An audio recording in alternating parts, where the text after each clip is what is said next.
Startup Village. It's our Consumer Mobile Day. I'm honored to be joined by Andrea, founder of Magic Block, to talk to a little bit about what the industry is starting to look like with mobile apps and consumers. And then we've got a couple of really cool guests, Distro and Abs, talk a little bit more as well. But Andrea, why don't you introduce yourself and tell us a little bit about Magic Block? Sure. Thanks for having me. It's always a pleasure to come back to London and see what's up with the Super Team UK Of community. course, thanks for coming. Um, I'm the founder of MagicBlock. MagicBlock is a real-time engine for Solana applications. We effectively give developers more tools to build their application on Solana and benefit from the composability of the chain, the liquidity, the users, and the distribution, but also improve the UX and give their app that 100%. kind of flavor of traditional Web2 application in terms of transaction speed or uh, even just cost of transactions. Awesome. And like this type of tooling is like incredibly important at the moment. I think we're seeing a big trend where, especially in the Solaric system, we're moving away from just like pure infra, but going to this more app season and like how people can be building mobile apps, consumer apps, just being able to create that out there in the world. Are you seeing similar things happen? And like, because you're like now like probably deep in the roots with like working with builders to be able to be scaling and improving their apps that they're developing.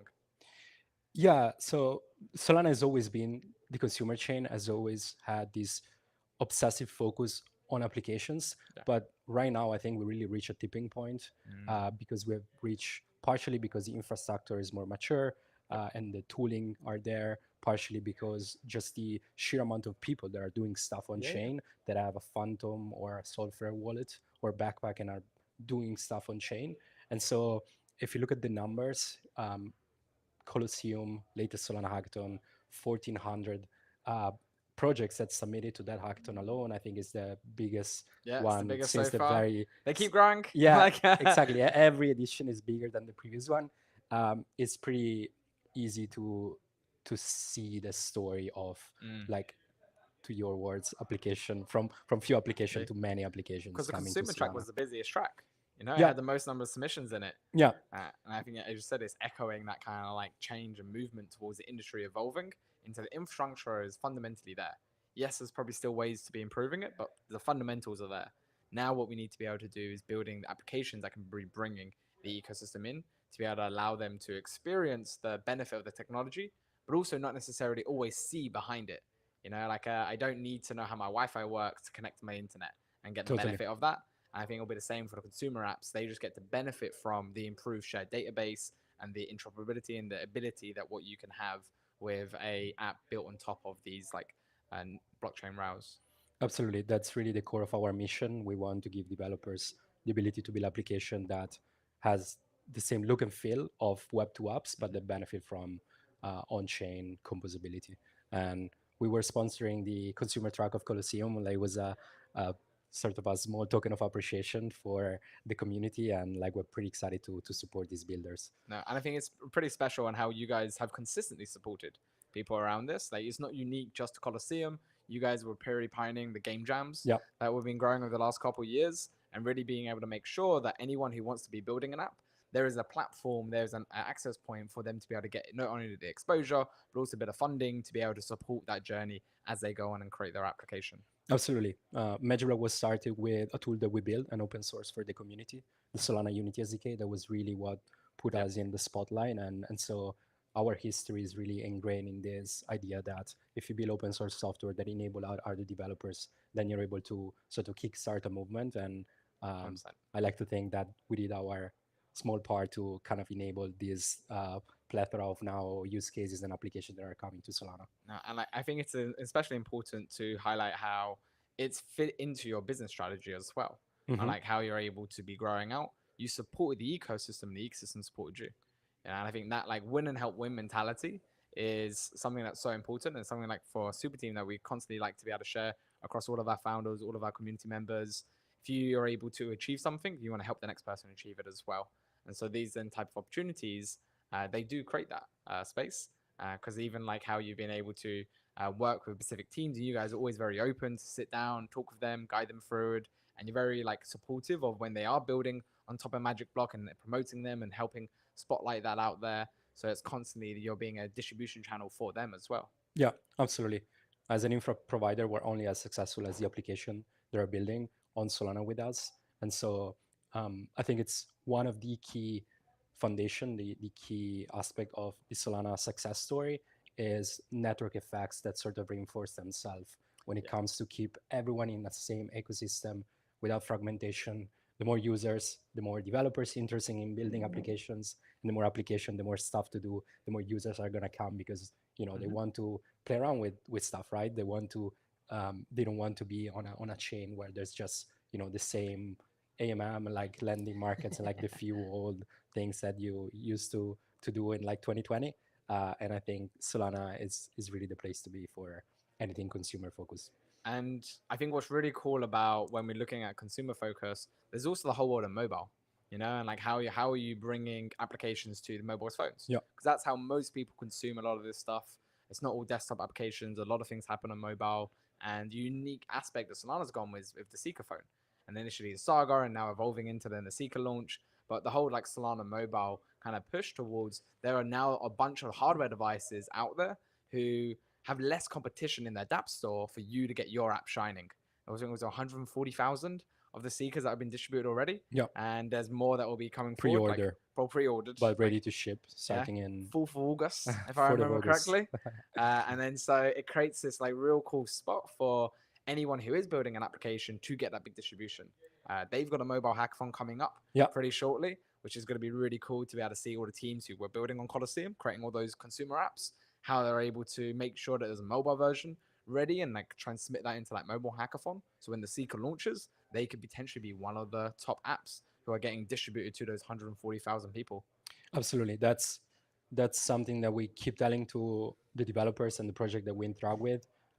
Leverage these native distribution tools to your advantage. There's only a handful of applications there, and there's plenty of users that are eager Mm. to interact with these experiences, spend their money, their hard-earned soul, their meme coins, whatever. And so, even if obviously the numbers are not anywhere near like the distribution that the traditional stores can give you, Mhm. the focus on the vertical and on the type of users that are these spenders Mm. is incredible. So Yeah, you yeah. have to leverage that to your advantage. You Mhm. just have to. Most of users interact with mobile on any type of application, games, like utilities. These sort of applications, for the most part, are accessed through mobile, right? And so there's just no way that crypto doesn't follow that same strategy. And again, Solana also in this is pretty. It's really pioneering. And I think what you mentioned a really cool, important part there of the users of these phones are like really high quality users. Hmm. Like they've got that like proof of like I'm interested in these Yeah, type of apps. Ones that are integrating blockchain and Web3 technology into them. And so just saying that's like huge advantage for people to be able to take onto. And I'm assuming there's also like cool synergies with what you're building with Magic Block as well, and how you're able to help some of those applications scale. So as the Seeker goes from 140,000 to 500,000 devices sold, all of those more users who are able to tap into it, and even when it's like globally across all the different applications, you're helping be able to make sure that the infrastructure that they're being built on is one that's scalable, can take on those new host of users to be able to play with it. for sure. These are users that are high spenders. They are very keen to try new stuff, so they're not afraid by definition because they are already on Solana. They're already in the ecosystem. They're not afraid of trying out new stuff. And so, if you have an innovative app, if you have a fully on-chain game, if you have a mobile trading experience, like these are your most likely your core users.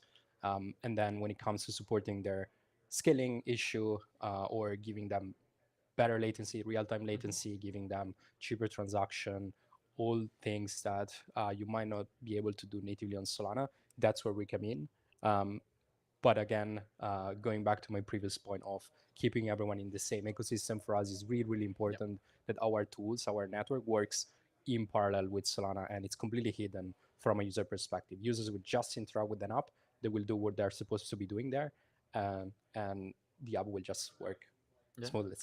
No, and I think that's really powerful when you're able to really tap into the network effects of the ecosystem that's already there, and you just help supercharge it. You help give it that little bit of an edge. Like when you're currently looking at like the mobile consumer apps at the moment, is there any particular app that sticks out to you, or is like this is actually a really cool use case of like why this technology can add value to it, or any specific genres that you're most excited for? Yeah, for sure.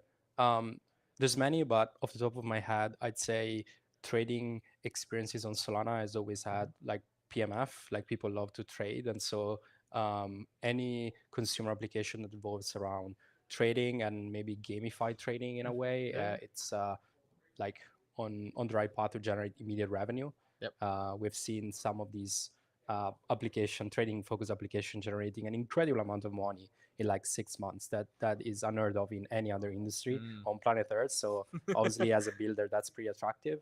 Um, another one that another use case that I'm pretty excited about. I don't know if you have seen the Black Mirror episode about Yes. Tronglets. Uh-huh. Yeah, yeah. We have a fully on-chain game that builds something very similar to that. Yes, So I did see this. this kind of retro style autonomous world where you have these characters that are agents that are going around this digital world, and ultimately they will be able to live on their own, right? And so that is sounds pretty sci-fi, but it's also super exciting, and so It's quite I'm cool. really into this kind of stuff, and really pushing the boundaries of what new experiences we can build if we build with on-chain tooling. Well, because that's like the fun part, right? Of like really figuring out the use cases that wouldn't have been possible without it. Yeah, correct. So with like these agents, is like there's autonomy in every single individual one, and they own all of their own data is kept with just them. And you can properly track this, you can see this, and you can build on top of that different experiences that you previously couldn't do, while keeping everything public and transparent and Yeah, clear, so everyone can exactly know everything that's going on. absolutely. I'm not a big fan of skeuomorphism, just picking something that works in the Web2 world and put it in on Web3 rails. Um, it might work, but most likely won't. And so I'm really into these new sort of 0 to 1 use cases um, that enable stuff that is uniquely possible on Solana. Because of the variability, because of the openness, because anybody now can come in and deploy a new smart contract that change the way that the game is played, or stuff of the nature, or because now there's RWAs coming on chain, and therefore Yeah. they are immediately tradable on day one without a checks having to list them.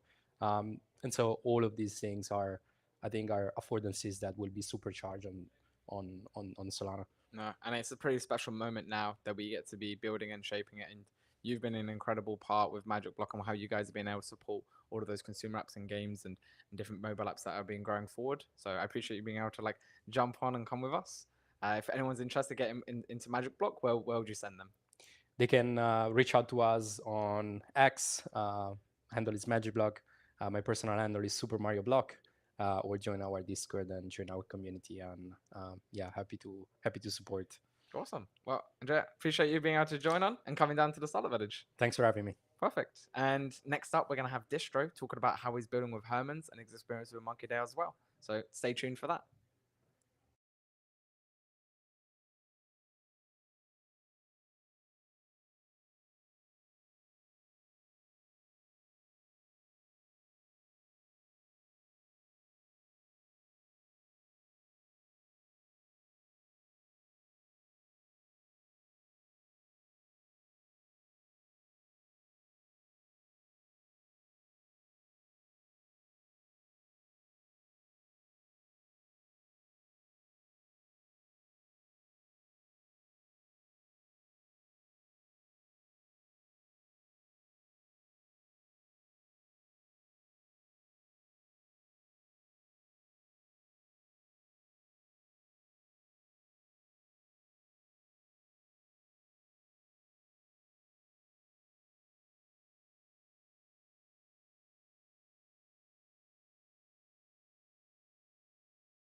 Yes.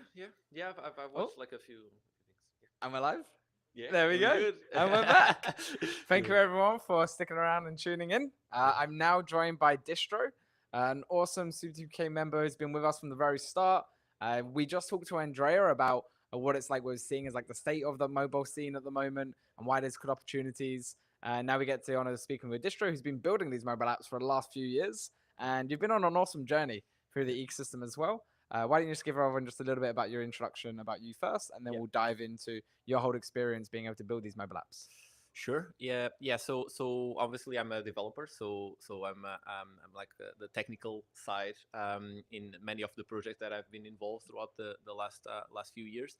As you mentioned, like I was kind of one of the first few members of Super Team UK. At the time, I was already working in Solana, so it's not it was not my entry to Solana. It was just a natural kind of evolution as well to support the ecosystem, which is something that I've always enjoyed. So I've worked in many open source projects, and I've done a lot of different types of tooling.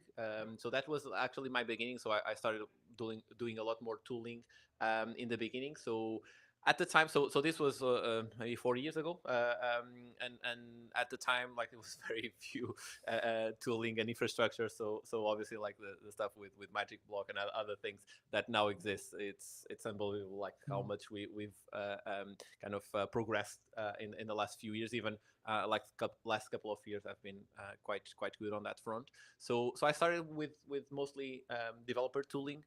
So helping people understand better like the on-chain data. Yeah. So that was kind of like my initial focus, and then evolved to more on the consumer side. So I don't know if you remember, but I was working on a product called Simple. Yes. So Yeah, that was one of the first few hackathons. I can't remember exactly when it was, but that was something that I worked towards, kind of making it easy for people to create their own kind of accounts, on-chain accounts, basically, and to manage that, etc. Nowadays, we have a lot of different options. We have Privy, we have a lot of different type of applications and products that already help you with that, and so it kind of faded out into something else that right now is not being maintained. But basically, I've always liked to do that, and actually I just remember that. But my first so I got a grant from the Solana Foundation at the time. So it was not even like through Super Team at the time, but I was building like a for the more technical people, they will understand this, but I was building like a GraphQL layer for Solana Yes. data. So basically, the way that people could read Solana data. So what NFTs you have on your wallet or tokens, etc.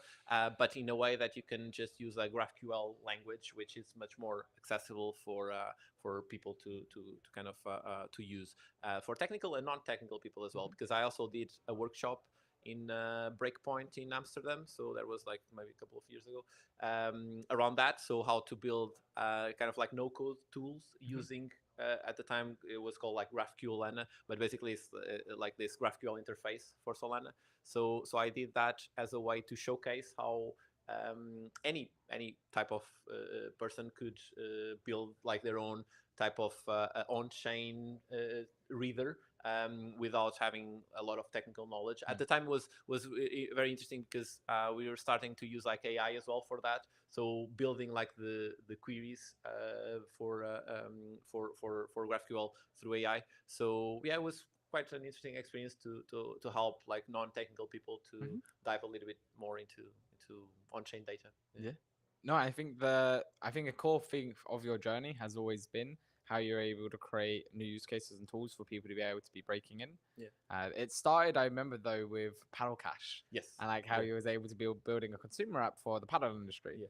And it was actually my first learning of what paddle was. Yeah. Like, Yeah. what was this back in 2023 when it was starting to come forward and Yeah. being able to see, it was like, oh, this is really cool new sport that's growing out. And there's a gap in the market for an app to be shared across to all of them.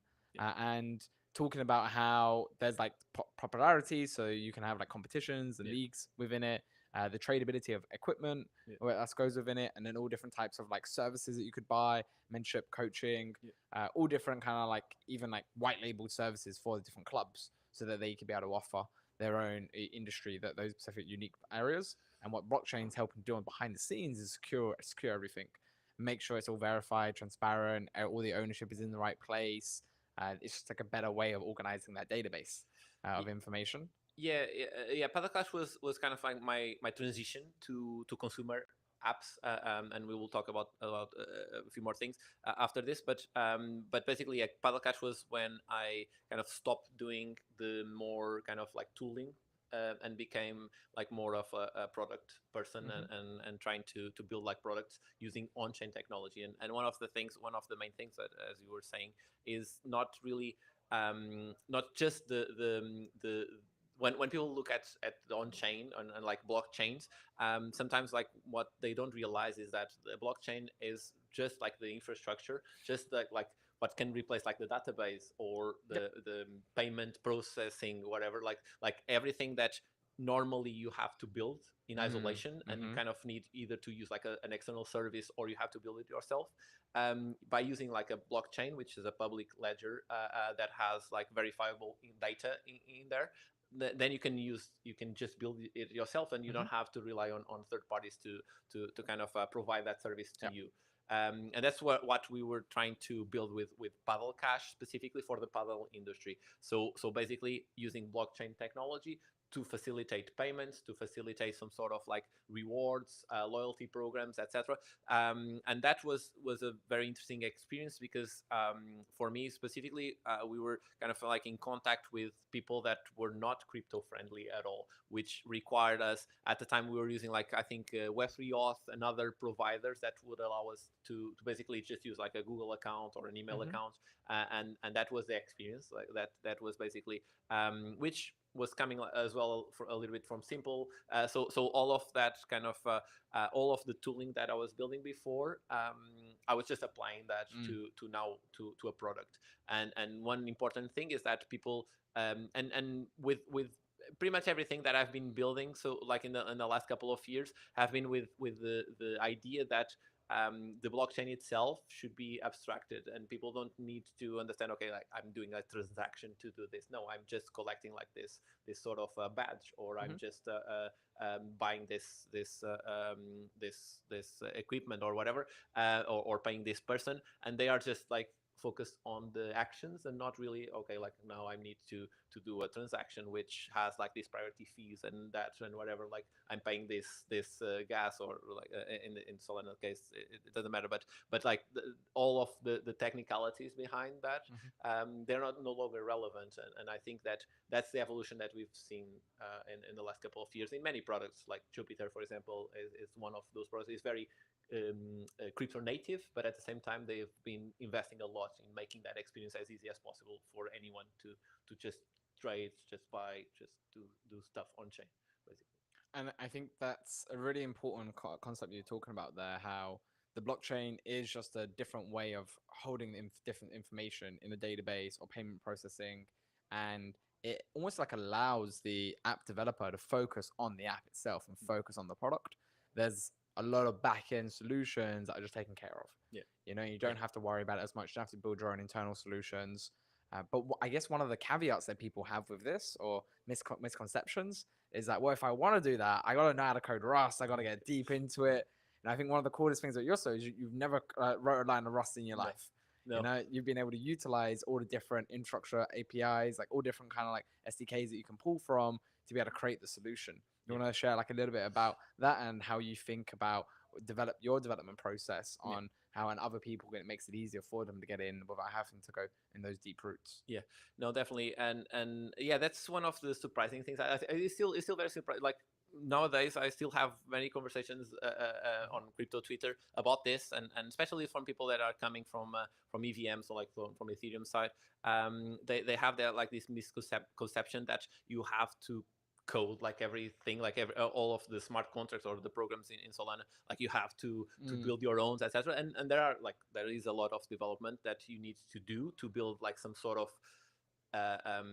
some kind of things that don't exist on chain, and that's fair enough, and people have been developing that for many years now. But at the same time, specifically with Solana, and that's one of the things that kind of attracted me to Solana, is the way that you can compose your own type of applications with existing smart contracts. So with existing services or on-chain services, let's call it like that, because the nature of programming in Solana is a very composable in that aspect. So that means that, for example, if I want to mint a new collection, I don't have to create a new smart contract just for that, which is the case on Ethereum. Like you have to basically publish your own kind of collection smart contract that will mint your collection. Like you can reuse a few things, and that's that like they make it easy for you to do that. But in Solana, no, like you use like the Metaplex program, for example. If you want like core, you can use one. If you want now like the compressed NFTs, use Bubble. Like you can use different things, but it's always the same thing. Like you have a program that accepts some sort of data and outputs some sort of data, and with that you can build I usually say like 95% of whatever you're building or whatever you want to build, especially if you're building like something that is more consumer oriented, is very, very unlikely that you will have to ever build anything that like from scratch on chain. And you see the examples of that, like Crossmint, I think recently launched like their own kind of example of how to launch a bank on like on chain bank. Like anyone can just clone their repository, run it, and they have like a working bank on crypto rails that that people can integrate with like a card provider and other things. So I think that's the kind of things that people don't really realize. I think the big selling point for blockchain, more than kind of like the I think we've been moving away from like the privacy is very important, but like in the beginning I kind of started like a small more kind of like counter culture kind of thing, like oh, like this is against the system type of thing. And nowadays people realize, okay, like this is actually a better technology for building things. 100%. And that's what you just said there is something we've echoed every single stream. So today's the final day at London Startup Village. We've had like a stream almost every single day. And one of the big things has been this whole narrative around we're like our industry is pitching ourselves wrong. Yeah. You know, we need to be pitching ourselves as just a better technology versus revolutionary thing. Because when we've been speaking to regulators and policymakers, they don't want to hear like a revolutionary thing. Yeah. They want to hear it's just better.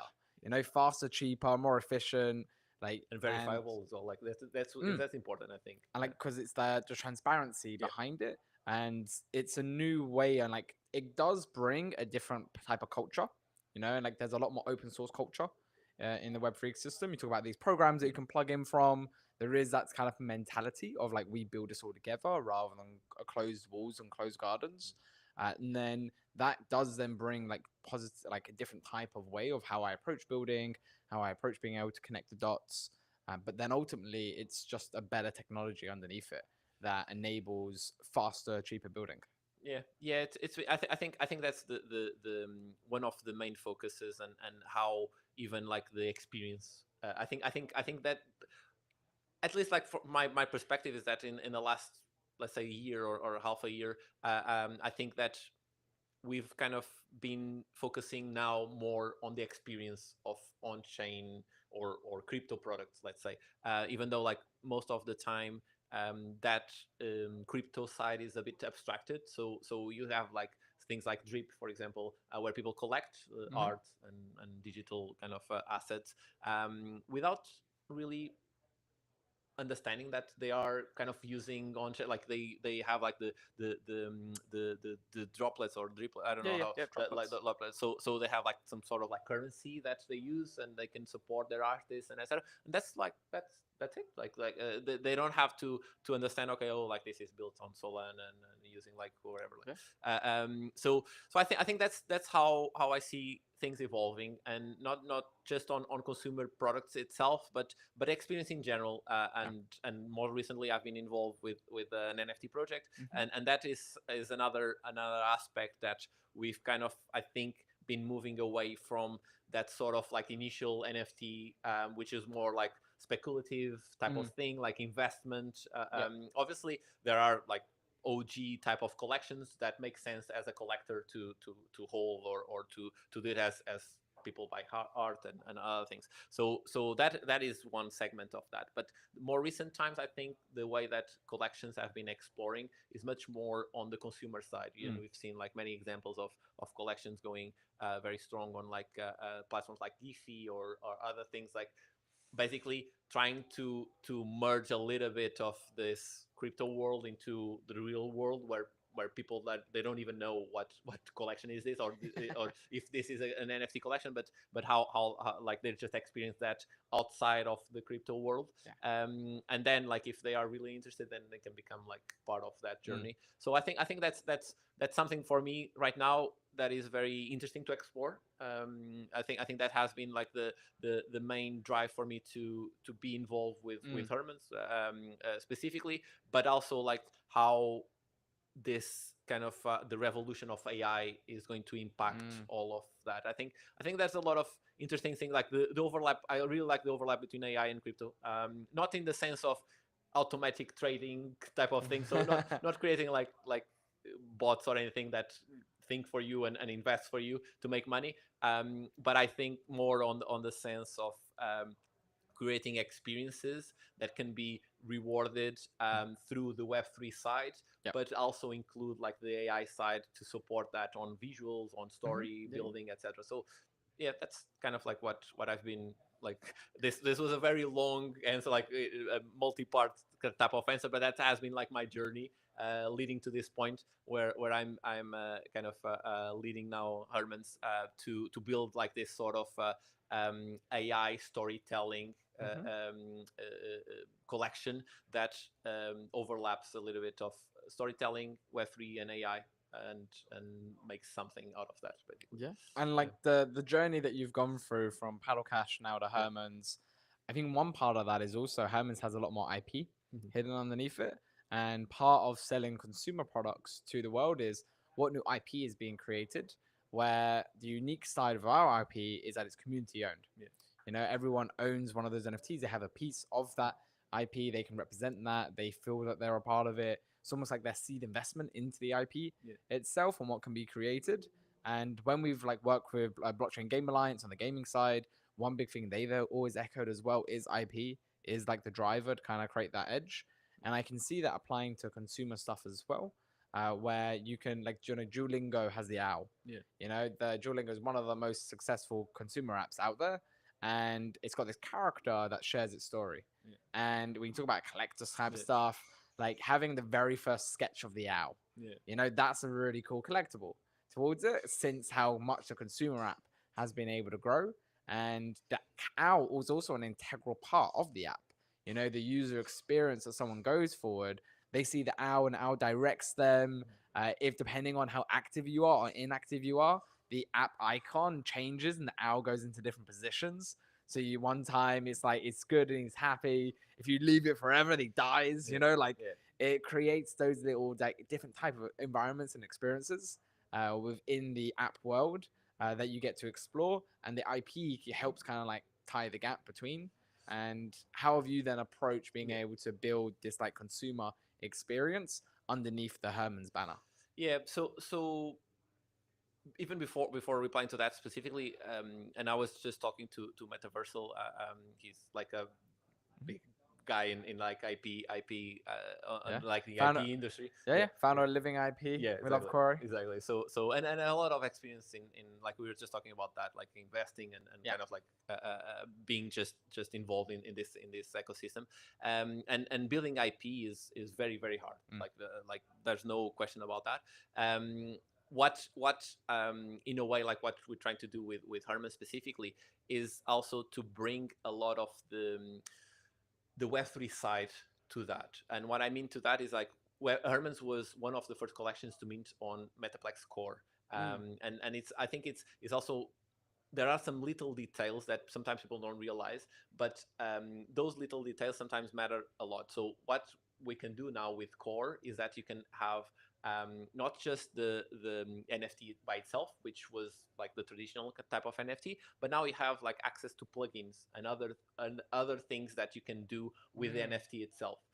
So you can have, so one of the things that we are exploring is having, like, for example, personality traits. So you were saying like about the kind of like the mood of a character. Yeah. So in the Duolingo is with the owl, but in Herman's case is like your NFT can have a personality, can have a mood of the day, and associating that with AI, for example, associating like an AI agent, for example, with So it can be dynamic as well. Can be dynamic, can be feeding from your own timeline, for example, like you can connect your Twitter account, and that can also determine like how your characters are feeling because of that.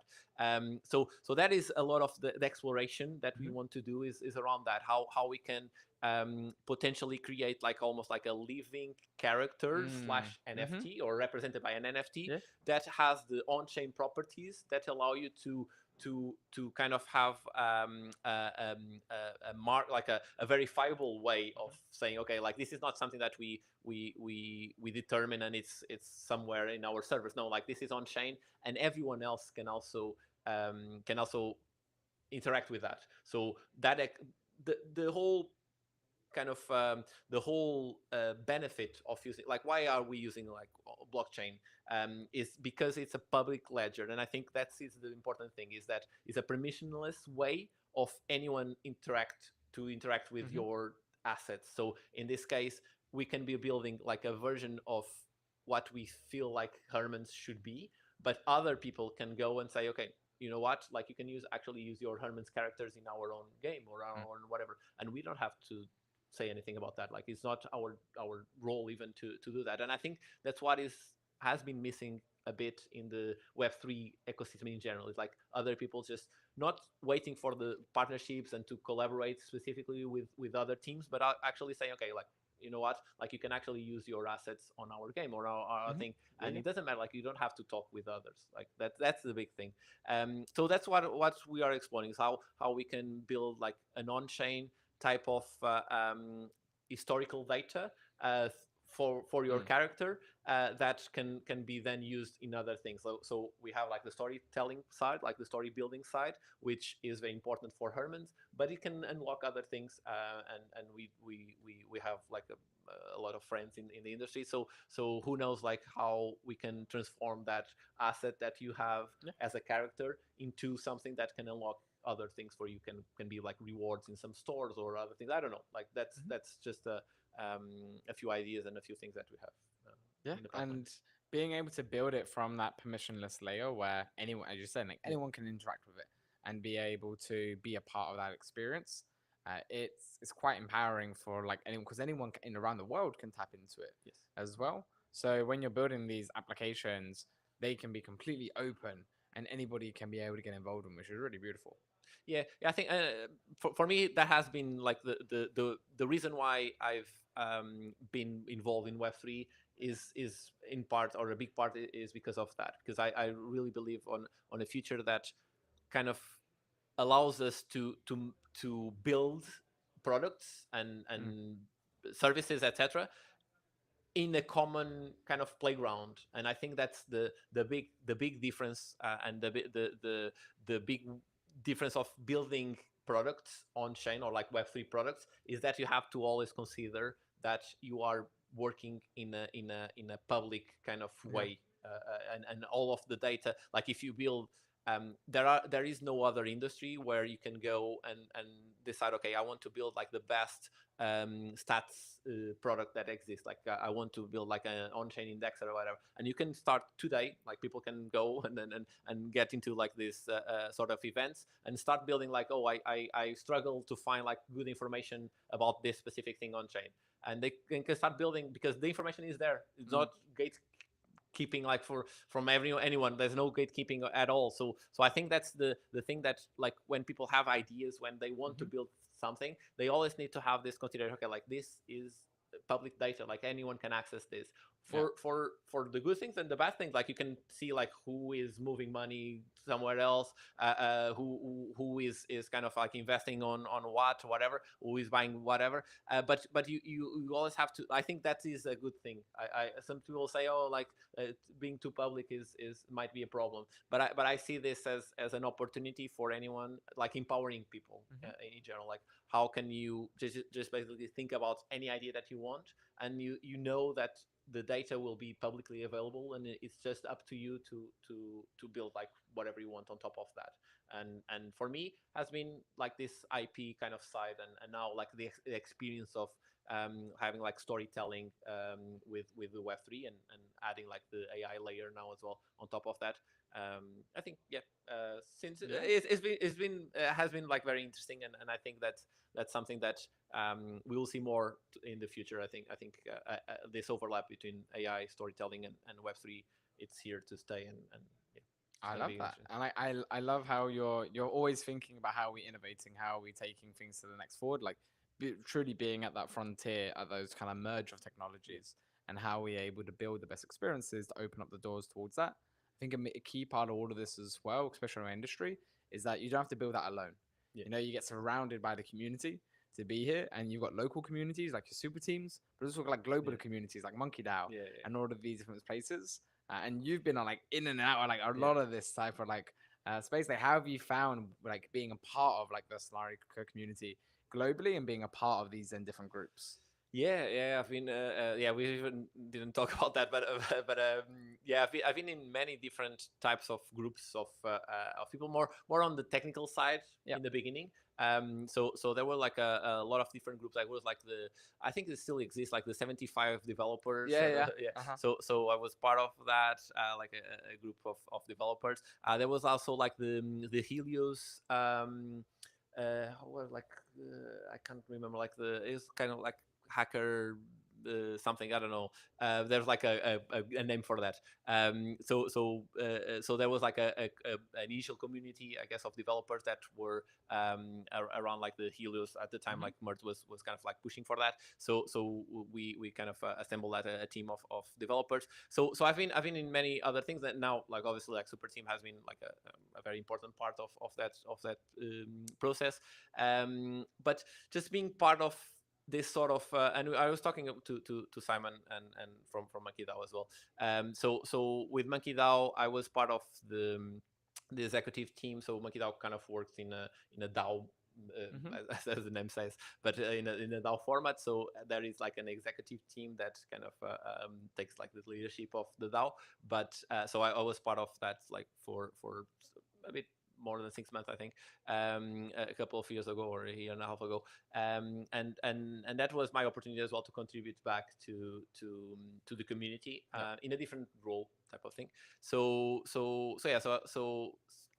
I think that's the kind of like the community side, and that's what I was talking to Simon. I think the community side is very important in the aspect of you understanding that you're not alone in this journey, and that you have support, whether it's technical, whether it's more like mentorship or some whatever you need, like and that's kind of like the role of Super Team has been, that connecting people with others to kind of to keep moving things forward.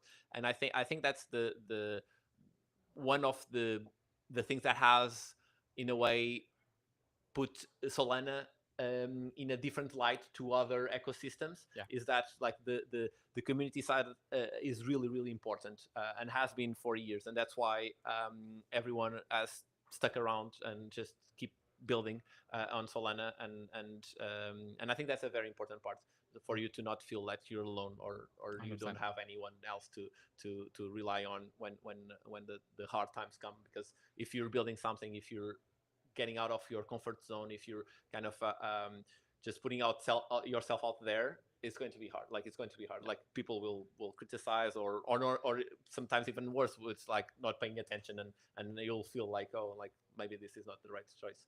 But yeah, there's a big group of people in many different places. And I think that's what's special about the Web3 industry and like this as a whole is it's also a lot online. You know, so you can meet people in person. That's where like Super Team come really well. You can also meet people online.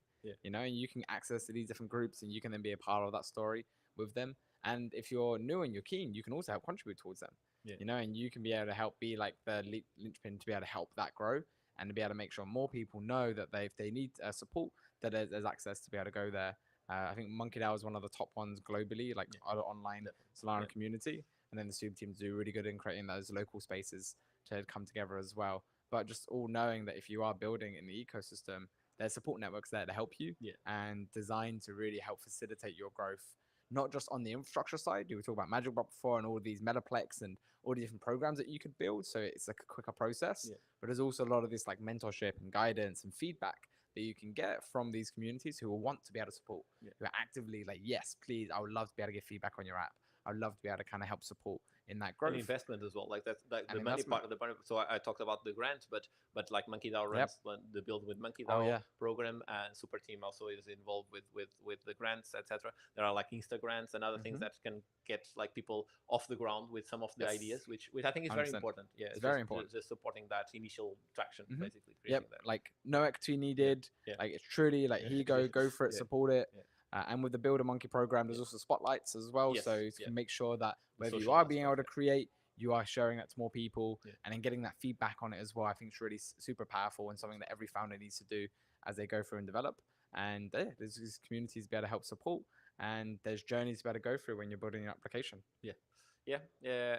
Well, it has been like, for me, it has been a great experience. And I think like building in Solana, I've posted about this recently, and I think I recommend people, especially, and just to like we're about to wrap up, but I think like the expectation as well. I think that some people understand, oh, like this is like an industry for young kids to like you're saying, oh, they'll travel a lot, like they don't have time. No, like I have 2 kids. I came here like by train, so I'm coming back. I live like 3 hours away from London, so it's not that, and many companies, many people, many teams have like very experienced people. I have like 20 years of experience building like software in general. So it's not at all like an industry that is tailored for like young people that just want to try a few things and move on. No, I think there are a lot of very good people working in this ecosystem, and we can tell, like, I think we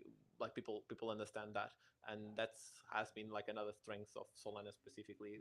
There's a lot of like very high level people working in there many different areas of the ecosystem, and it's been like a really like for me a great experience to meet everyone, to get, like I was just saying, like the go to the hacker houses, like the Breakpoint, like all of the different events, like the Super Team, the ones that we organize like more locally, has been like a really good experience. No, and I think that's really important. Like diversity of people here in this industry is awesome, and there's so many opportunities to be able to come in. There are a lot of jobs for senior people. There's a lot of like hackathon and bounties for junior people. Like there's really open opportunities to anyone to be able to get involved, and it's a really beautiful space to be a part of. But yeah, Distro, I appreciate you being able to jump on. Where can people find you if they want to follow you afterwards? Well, they can find me on Twitter, 0xdistro with an underscore in the end. At the end, you can also check out like Herman's. I think so. So if you check that Herman's Club, you'll find me there most of the time. Most of my Web3 presence right now is associated with Herman's. But like on Telegram is pretty much the same thing, or Twitter, etc. So or in UK, if you're in the UK, just pop up on the Solana UK chats, and we can have a chat. Perfect. Well, Distro, appreciate you being able to join us. Thank you very much. Thank you for having. And then next up, we're gonna have Abs all about Monkey DAO and what they little monkey lunch we just had. Nice. Awesome.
Pretty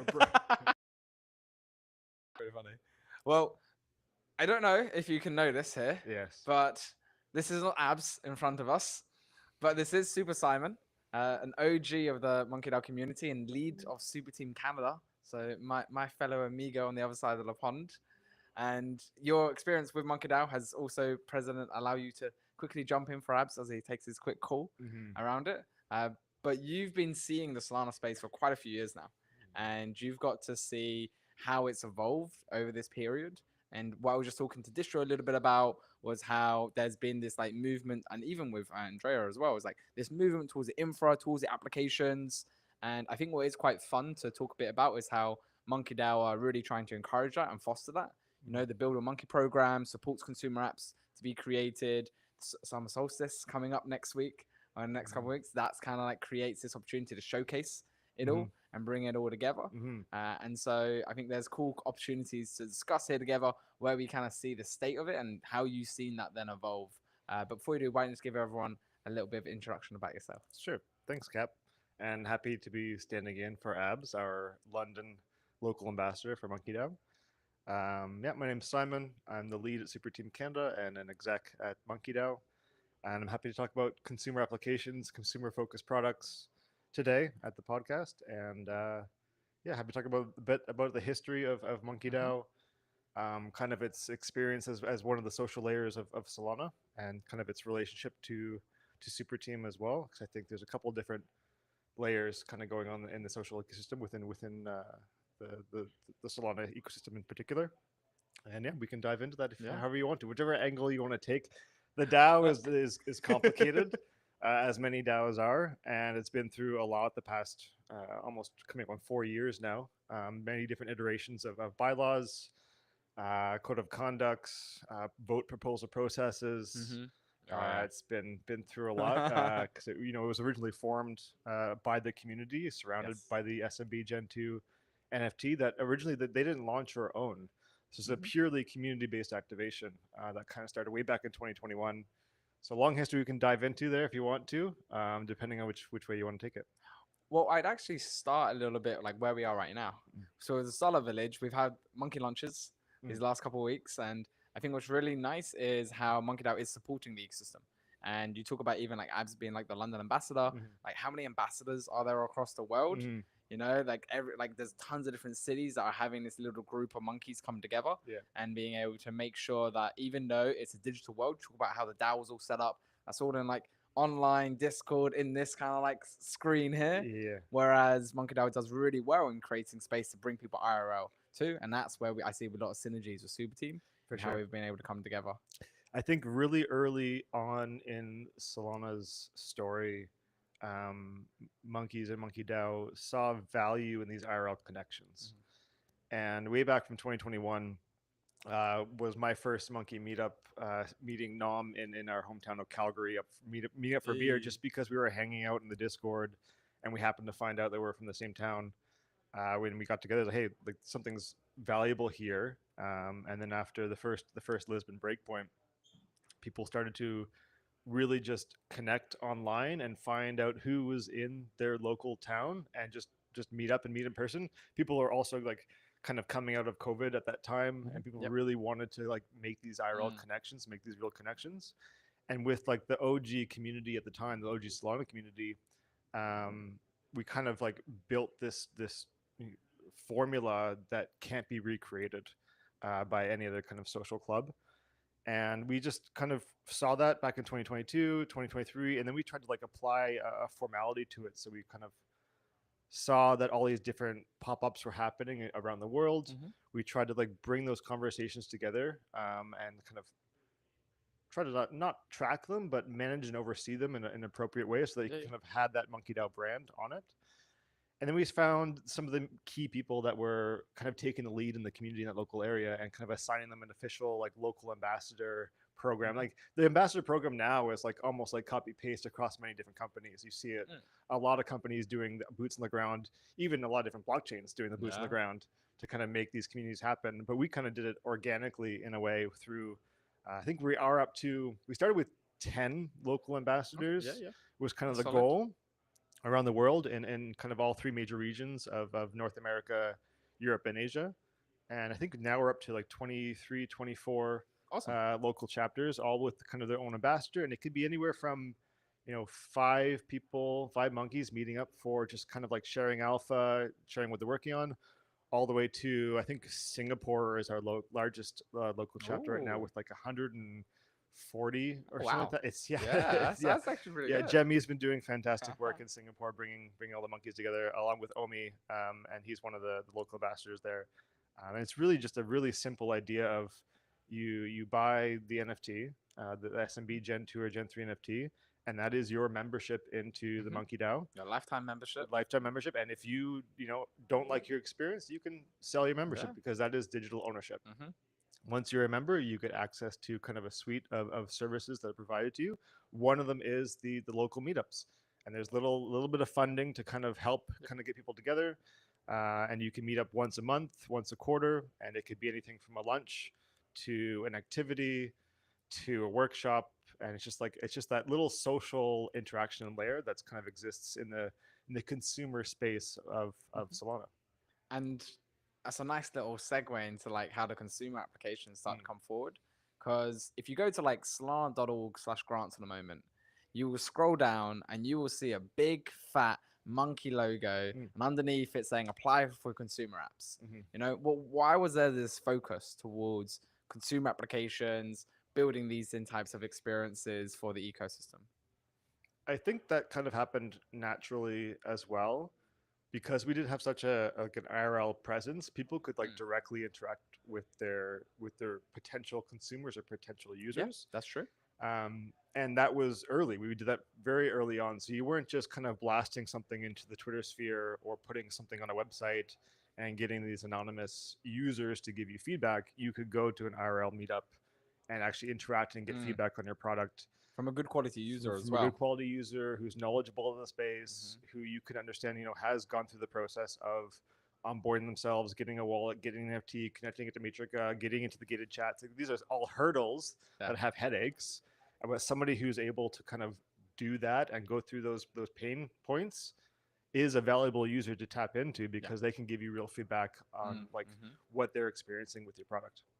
No, and I think that's a really nice way to be able to put it. If they've been able to fight the friction in order to get there, then they've got to give you good feedback. And there's a lot of monkeys as well that are quite advanced in their career. So there's also that mentorship option of like how they can be able to kind of help share and guide them. And because also we talk about it being a gated community, that also kind of lends itself to people who have a network and who are out there. So even if, and the monkeys again with the IRL events anyway, there's global. So like at every major conference, there's always like a global monkey side event that goes on that you can get access to and you can be able to tap into. And so people in the local regions can have these global networks as well. So the opportunity when you give the feedback, they'd be like, I know this person you need to give that to. They're a great person to go to. Yeah, my role at Monkey DAO now, like I've been through many different like relabelings of the role through the shuffle, but right now it's technically called community and communications. And basically my job is to keep an eye on all of the comms that are going on around the world, make sure everybody has the access to the information that they need. And I think right now I've set up something like 60 plus Telegram group chats that are token gated. So, every single person in there is an NFT holder, is a membership. And we do everything from the, the 20 plus local chapters to global chats to having a token gated chat for every single major Solana event in the world. And so like that has kind of progressed and evolved over the past few years. What we find, if we are able to, for example, coming up is Apex Budapest. That's happening this Saturday. And we created a Monkeys at Apex Budapest group chat, which many different kind of other social clubs do as well. And I know that we have, I think, 66 verified monkeys in that chat. So that gives us a good idea. It's like, what is the actual activation happening by monkeys at this area? And then we can host a side event. We can scale it to what the level of interest is. Now, there's some other Solana events that maybe aren't as easily accessible, or maybe they're just not as hyped. And so we can tell, oh, there's only 12 or 15 monkeys in that group chat.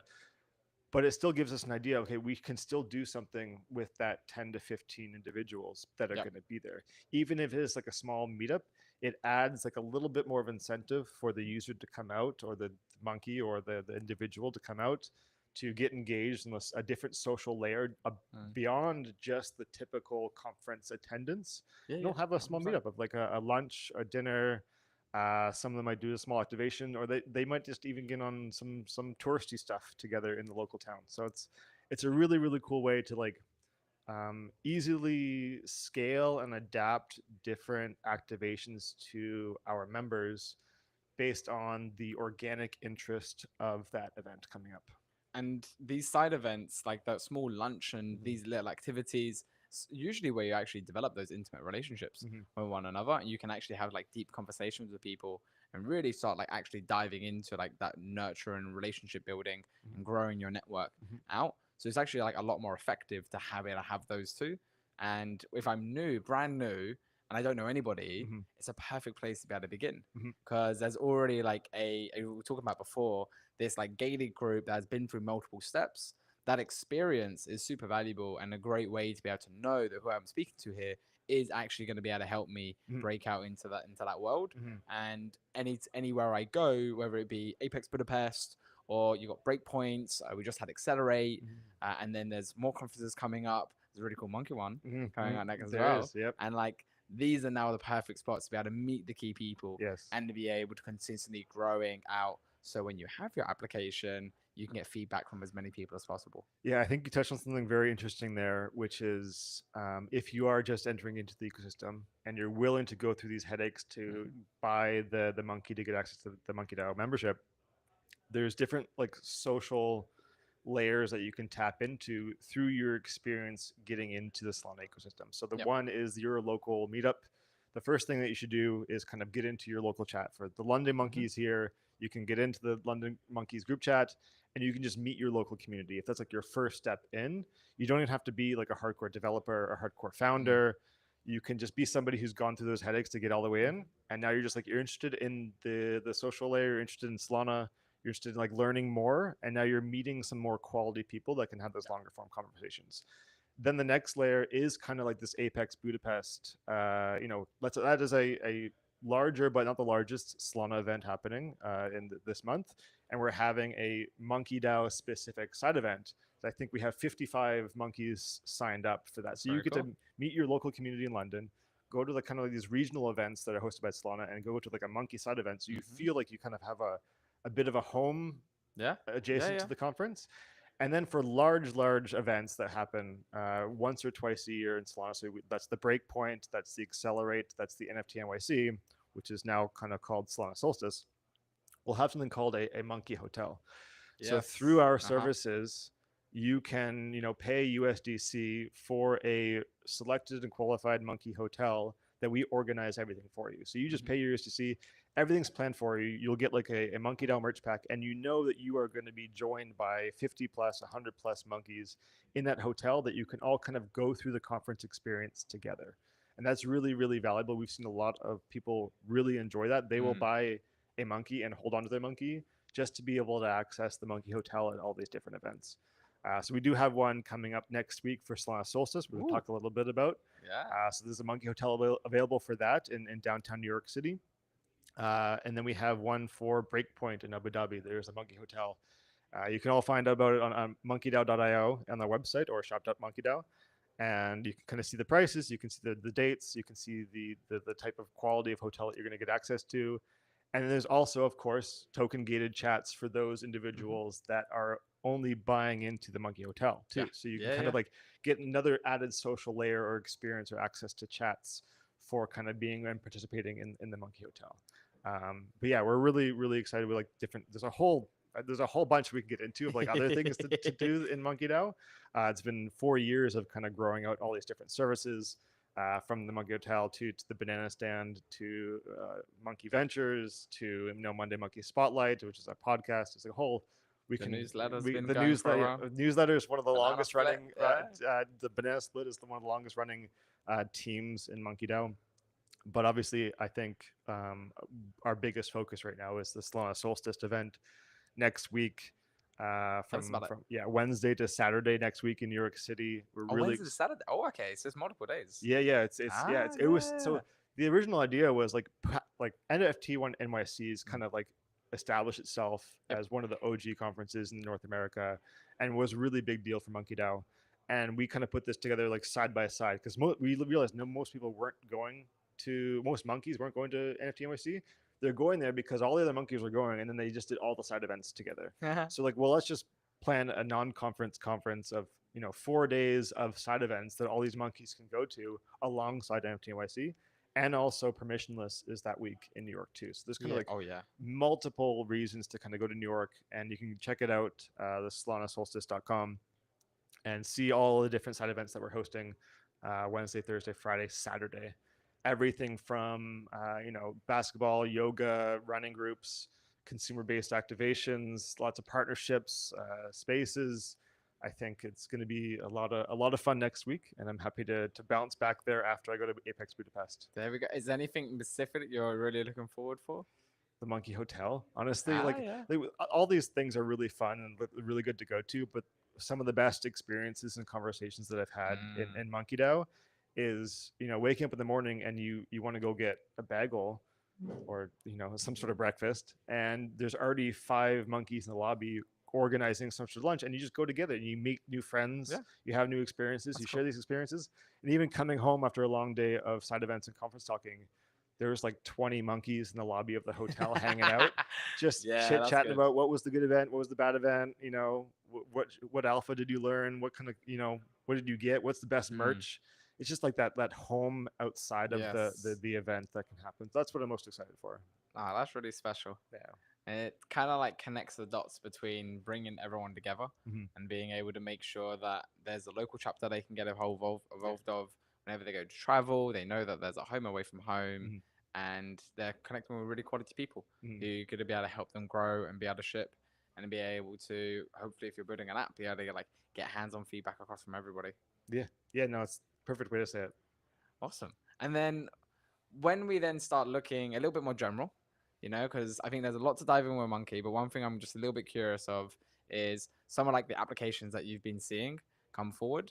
Like, are there any specifically out of like Monkey DAO that you've quite liked, who have maybe gone through like the Build with Monkey program, or generally across the Solana ecosystem, different type applications that have really kind of like caught your attention and see how they're providing like value, maybe even ones that you've internally used Sure. with Monkey?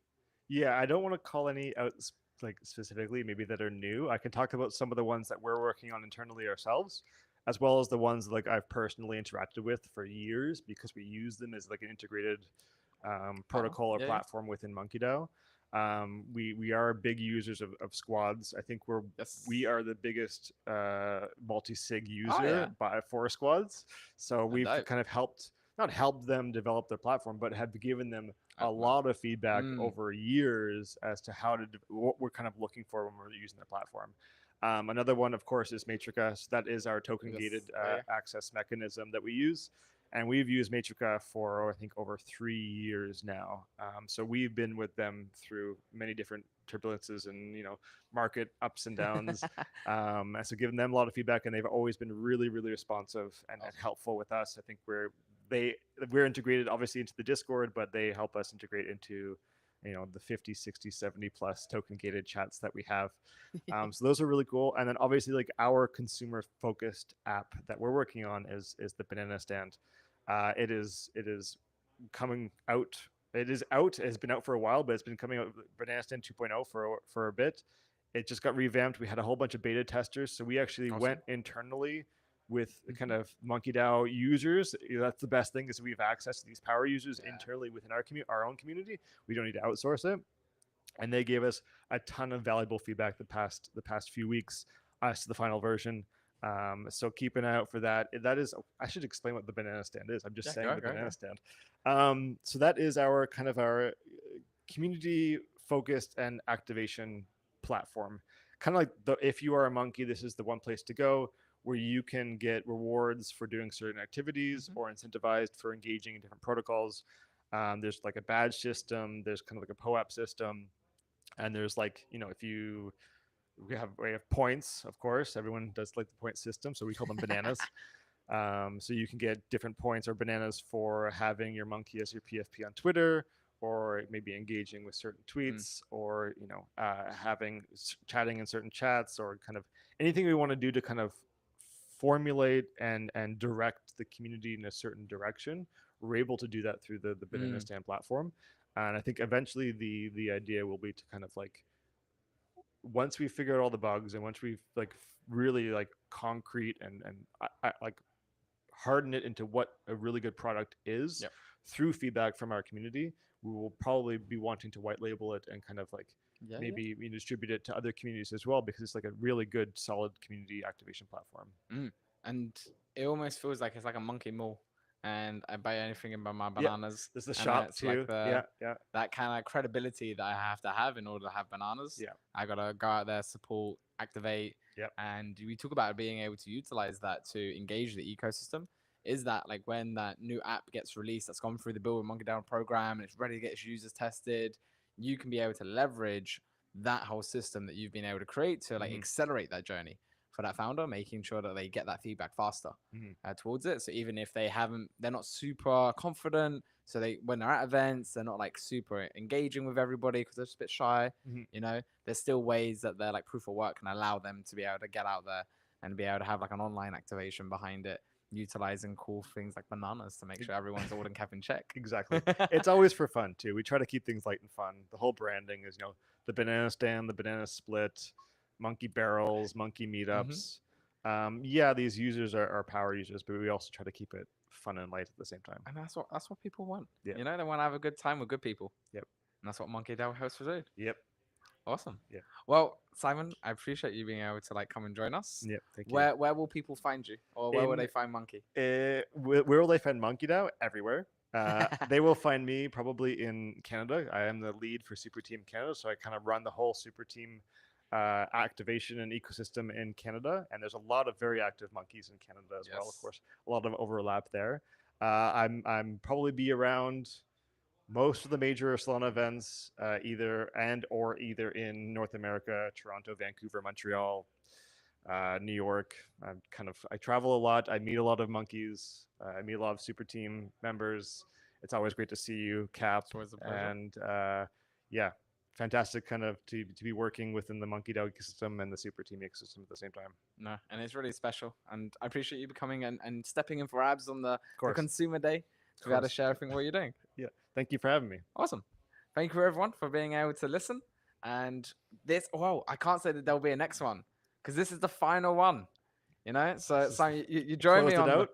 we're closing it out. This is the Okay. end of the London Startup Village 2025 live streams. Thank you everyone who was able to listen to all of them. I hope you enjoyed. So thank you for being our final guest. Thank you.